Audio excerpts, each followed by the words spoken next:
அடை பிரதமன் பண்றதுக்கு நம்ம வந்து முதல்ல இந்த அடை தனியாக எடுத்து வச்சுக்கிறோம். ஒரு குக்கர் பாத்திரத்துல ஒரே ஒரு ஸ்பூன் நெய் விட்டுட்டு இந்த மாதிரி ரிப்பன் அடை வாங்கிட்டு அதில் வந்து இப்போ நம்ம வந்து 200 கிராம் அளவுக்கு இந்த பாயசம் பண்ண போகிறோம். 200 கிராம் அடை ரைஸ் அடையில் வந்து பண்ண போகிறோம்.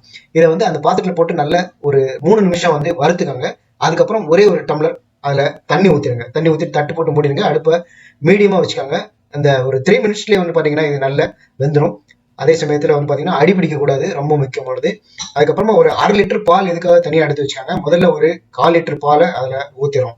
இந்த பால்லேயே வந்து பார்த்தீங்கன்னா இந்த ரைஸ் அடை வந்து நல்லா வேகணும். ஒரு 3 நிமிஷம் லேசாக கொதிச்ச பிறகு இதுக்கு வந்து நம்ம வெல்லம் யூஸ் பண்ணணும். வெல்லம் பொடி பண்ணி வச்சுக்காங்க. இந்த 200 கிராம் ரைஸ் அடை பிரதமனுக்கு வந்து நாம வந்து ஒரு 400 கிராம் வெல்லம் யூஸ் பண்ணுறோம். வெள்ளத்தை போட்டுட்டு நல்ல ஒரு கிளறி விட்டுருங்க. அடுப்பை மீடியமாக வச்சுக்கோங்க, ரொம்ப பெருசாக வச்சிடாதீங்க, அடி பிடிச்சிடும். மீடியமாக வச்சுட்டு நல்லா அதை வந்து கிளறி கொடுத்துருங்க. கொஞ்சமாக அதுக்கப்புறம் வந்து பார்த்தீங்கன்னா ஜலம் விட்டுக்காங்க. கொஞ்சம் தண்ணி விட்டு இன்னும் கொஞ்சம் நல்லா கொதிக்க வைக்கிறாங்க. ஒரு 3 மினிட்ஸ் கொதிக்க விடுங்க. அதுக்கப்புறமா இதுக்கு தேவையானது நம்ம முந்திரி பருப்பு, கிராம்பு, ஏலக்காயெல்லாம் எடுத்து வச்சுக்காங்க. ஒரு சின்ன தேங்காய்க்கு 1/2 மூடி தேங்காய் வந்து ஒரு மிக்சி ஜாரில் கீத்தி போட்டு கொஞ்சமாக தண்ணி ஊற்றி நல்லா அரைச்சி மையா அரைச்சி இப்போ இதில் நம்ம ஊற்றிடுவோம். ஒரு 4 ஏலக்காய் பிரித்து போட்டுக்காங்க. அடுத்ததாக வந்து கொஞ்சமாக பச்சை கற்பூரம், சின்ன துண்டு பச்சை கற்பூரம் பொடி பண்ணி அதில் போட்டுருங்க. 4 கிராம்பு அதில் போட்டுருங்க. 3 நிமிஷம் நல்லா கொதிக்க விடுங்க. கடைசியில் வந்து பார்த்தீங்கன்னா நம்ம எடுத்து வச்சிருக்கிற ஒரு 1/4 லிட்டர் பாலை இப்போ அதில் நம்ம வந்து ஆட் பண்ணிடுறோம் கடைசியாக.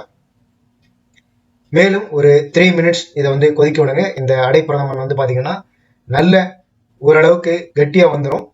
இது செய்து முடிச்சு அடுத்த கொஞ்ச நேரத்தில் சுட சுட சாப்பிட்டு காலி பண்ணிடணும். ரொம்ப நேரம் வச்சிருந்தீங்க அப்படின்னா ரொம்ப கட்டியாயிடும். கடைசியாக நம்ம இதில் பண்ண வேண்டியது ஒரு சின்ன சட்டியில் 2 ஸ்பூன் அளவுக்கு நெய் போட்டுருங்க. முழு முந்திரி பருப்பு அதில் போட்டு நெய் காஞ்சதும் முந்திரி பருப்பு அதில் போட்டு நல்லா சிவக்க வறுத்துட்டு இந்த பாயசத்தில் இந்த அடை பிரதமனில் கொட்டிடுங்க. அவ்வளோதான், இந்த கேரளா ஸ்டைல் ரைஸ் அடை பிரதமன் ஓணம் ஸ்பெஷல் ரெடி. பாயாசம் ரெடி. இது சாப்பிட்றதுக்கு தயாராகிடுச்சு. இதே மாதிரி நீங்களும் உங்கள் வீட்டில் செய்து பாருங்க. பார்த்துட்டு எப்படி இருக்கு நம்ம கமெண்ட் பாக்ஸில் தெரிவிங்க. மறக்காம நம்ம பிஎஸ்என் கிச்சன் யூடியூப் சேனலுக்கு சப்ஸ்கிரைப் பண்ணுங்க. இந்த வீடியோ பிடிச்சதுன்னா லைக் பண்ணுங்க, எல்லாருக்கும் ஷேர் பண்ணுங்க. நன்றி.